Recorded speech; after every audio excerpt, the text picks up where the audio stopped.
Assalomu alaykum. Men yolg'iz ayolman. Erimni KAMAZ urib ketib vafot etgandi 1 yil oldin. O'zim go'zallik salonida ishlayman. 5 ta qizim bor. 30 yoshdaman. Ersizlik juda qiyin ekan. 5 nafar qizim juda qiynalib o'qiyapman. Telegramda Qashqadaryo gruppasiga obuna bo'lgandim. Yarim kechasi telefonim chiringladi. Ochib qarasam, Telegramdan SMS kelgan. Salom, yaxshi qiz deb. Noma'lum akkauntdan SMS kelgan. Telefon qildim, kim ekan deb. Gaplashdik 1 soat. Juda yaxshi bola ekan. Ko'nglimni qanday berib qo'yganimni o'zim ham his qila olmay qoldim. Gaplashib yurdim 1 oylarcha. U bola Qashqadaryo chiroqchidan ekan. Men esa Nishondanman. Oxiri uchrashdik. Bir chiroyli bola ekan. Mendan 6 yosh kichik bola edi.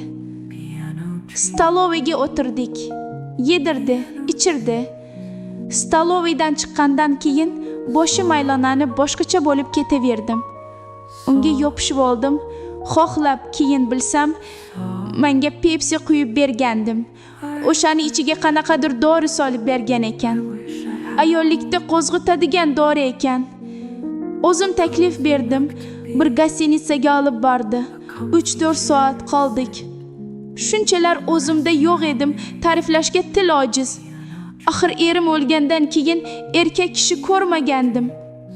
Hozirgacha o'sha bola bilan sevishib gaplashaman. Zeriksam keladi. O'zimni uyimga olib keldim. Yolg'iz yashardim. Benikoh bitta bola tug'dim. Alloh kechirsin. U lekin bo'ydoq bola. Haligacha men bilan yashaydi. Uydagilari mojaro qilib keldi. O'g'lingni boshini aylantirgansan deb. Men aylantirganim yo'q, o'g'lingizni. O'zi menga birinchi yozgandi. Gaplashdi, o'zi xohlagandi. Menda ayb yo'q deb suvdan quruq chiqib ketdim. Ota-onasi ham u boladan kechivordi. Haligacha meni qaramog'imda yashab kelyapti. Bir joyda ishlamaydi, uyda yotadi. Men ishlab boqyapman.